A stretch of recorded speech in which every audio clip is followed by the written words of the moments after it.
온타리오주에서는 차량 강도가 극성을 부리고 있습니다. 최근 사건은 지난 화요일 아침 9시 40분경 밀튼의 케네디 서클 1050번지에 있는 메트로마켓 주차장에서 발생했습니다.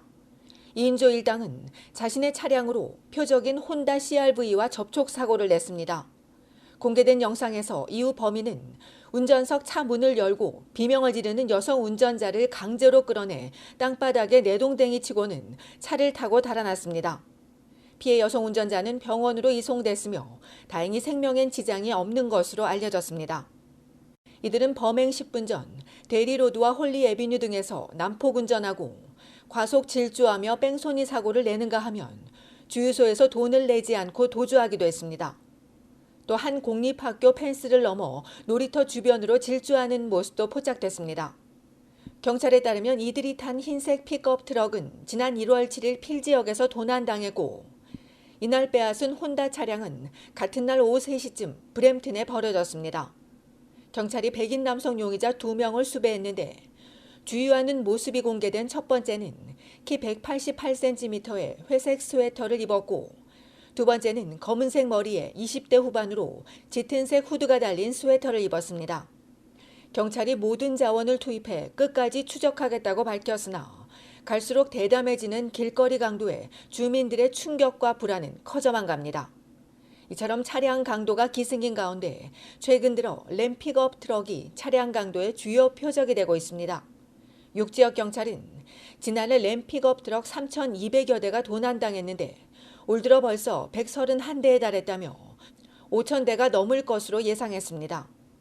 공항 근처 주차장이나 길거리, 집 앞 드라이브웨이에서 램픽업 트럭 도난 사건이 잇따르자 경찰은 실내 주차와 잠금, 보호 장치를 운전자에게 당부했습니다. 램픽업 트럭 다음으로 도요타 하일랜더가 이들의 주 표적이 되고 있습니다.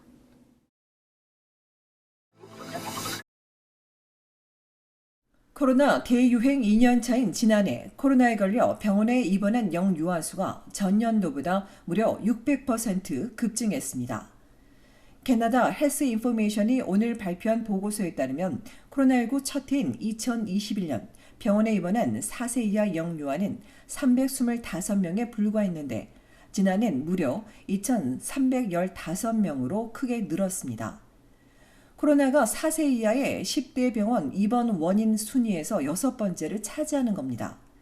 4세 이하의 10대 입원 원인은 원인 불명의 신생아 황달이 1위이고 급성 하기도 감염과 저체중아 및 조산, 천식, 폐렴 순이고 코로나 다음은 급성 상기도 감염과 호흡곤란, 경련, 바이러스 감염 순입니다. 기관은 지난해 특히 오미크론 바이러스가 확산하며 영유아 코로나 입원 환자가 급증했고 더 나아가 코로나와 관련 없는 호흡기 감염과 바이러스 감염도 영유아 사이에 급증했다고 우려했습니다. 전체 연령대로 들여다보면 사태는 더 심각합니다. 지난해 10대 병원 입원 순위에서 코로나는 출산에 이어 두 번째에 이름을 올렸습니다. 지난해 코로나로 입원한 환자는 7만 7천여 명으로 4만 7천여 명으로 치료에 그친 코로나 첫 해를 뛰어넘었습니다. 코로나 다음으로 병원 입원 원인은 심부전과 급성 심근경색, 약물 오용, 화약요법이나 완화치료 순이며 이어 COPD 및 기관지염, 신경인지장애, 기분장애, 무릎관절염 순입니다. 주별로 온타리오와 엘버타, 매니토바는 코로나가 입원 순위 2위였으나 브리티시 콜롬비아와 사스카추완, 유콘주는 3위, 퀘벡주는 5위를 기록해 주마다 약간 차이를 보였습니다. 이 기간 누나붓과 대서양주에선 코로나가 입원 순위 10위 안에 포함되지 않았습니다. 이 기관은 올 들어 코로나 감염이 크게 줄고 있지만 여전히 진행 중이라며 캐나다인 모두가 코로나에 걸리지 않도록 각별히 유의해야 한다고 강조했습니다. 이어 코로나가 캐나다인에 미치는 영향을 파악하기 위해 올해도 모니터링을 계속 이어갈 것이라고 덧붙였습니다.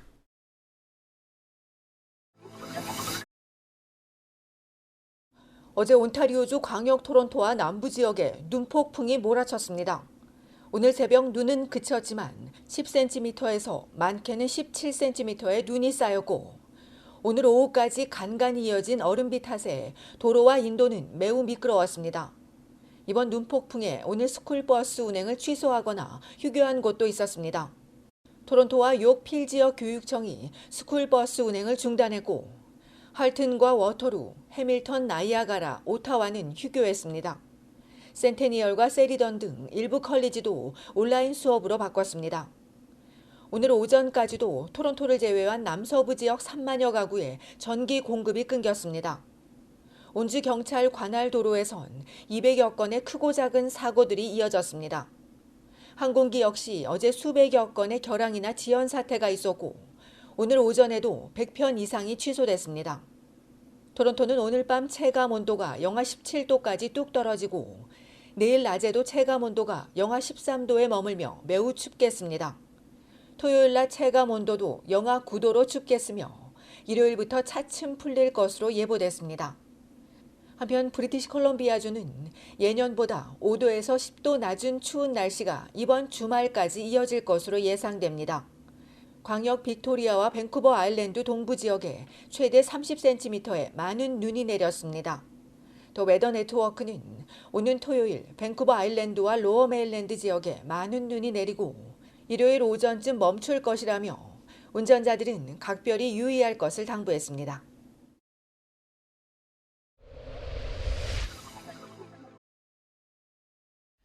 묻지마 폭행 사건의 수사 중인 브리티시 콜롬비아주 리치먼드 연방경찰이 이날 피해자를 둔 목격자를 애타게 찾고 있습니다. 경찰에 따르면 지난 14일 아침 10시쯤 버스웰 스트리트 6400블럭에서 한 여성이 의식을 잃고 쓰러진 채 발견됐고 이어 두 번째 여성이 무차별 폭행을 당해 의식을 잃었다가 깨어나 이날 오후 직접 신고했습니다. 이번 사건과 관련해 지난 17일 리치몬드에 거주하는 41세 남성을 붙잡아 한 건의 상해 혐의로 조사 중인 경찰은 이날 피해 여성을 도와준 남성을 찾고 있고 또 평일 오전 시간이라 근처를 지나다 현장을 본 주민들이 많을 것이라며 이들의 적극적인 제보를 요청했습니다.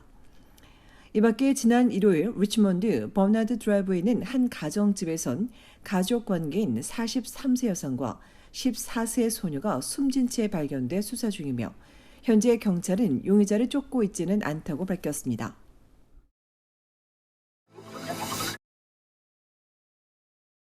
캐나다 경찰의 총기와 무력 사용에 대한 지적이 나왔습니다.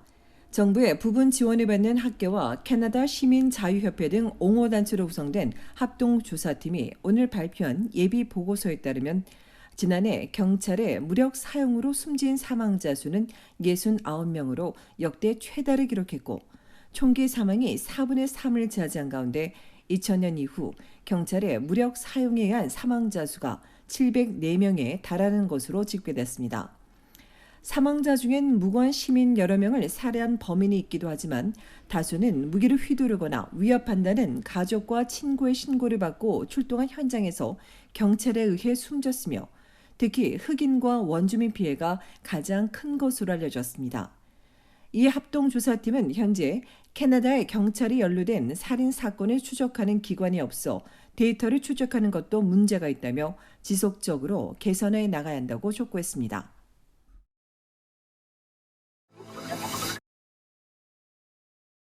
연방정부는 온타리오주 정부가 보건의료 예산 지원에 원칙적으로 합의했다고 밝혔습니다. 연방보건부 장관은 특정 건강 시스템 개선을 위한 작업과 소외계층을 위한 접근의 형평성, 공중보건 시스템 강화 등을 포함한 1:1 합의에 온주 정부가 동의했다고 밝혔으며 아직 구체적인 합의 내용은 공개되지 않았습니다.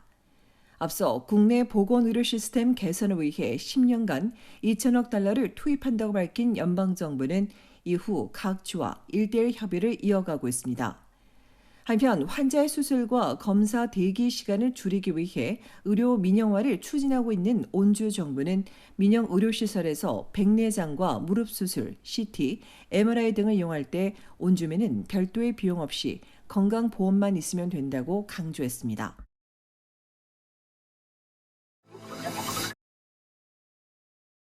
온타리오주 토론토 한인회가 교사의 교과 과정 준비를 위해 수업이 없었던 지난주 금요일 아이들을 위한 데이 캠프를 진행했습니다. 4세에서 12세 학생들이 참여한 캠프에서 저학년은 플레이 도구로 한글을 배우고 가족 그리기와 한복 꾸미기 이외에 연날리기와 알까기, 윷놀이 등 한국 전통 놀이를 즐겼으며 고학년은 국악 배우기와 한복 체험, 한글로 편지 쓰기, K-팝 댄스 수업으로 진행됐습니다. 어묵국과 직접 만든 김밥으로 점심을 나눈 가운데 고학년은 김밥과 K-팝 댄스가 가장 재밌었고 저학년은 모두 재밌었다고 전했습니다. 한인회는 이어 오는 3월 13일부터 17일까지 봄방학을 맞아 캠프를 열고 참가자를 모집하고 있으며 참가비는 $200로 자세한 내용은 한인회 홈페이지에서 확인할 수 있습니다. 한편 한인회는 오는 3월 31일까지 한인회를 위해 봉사해줄 이사를 지원받고 있으며 이사 연회비는 $500입니다.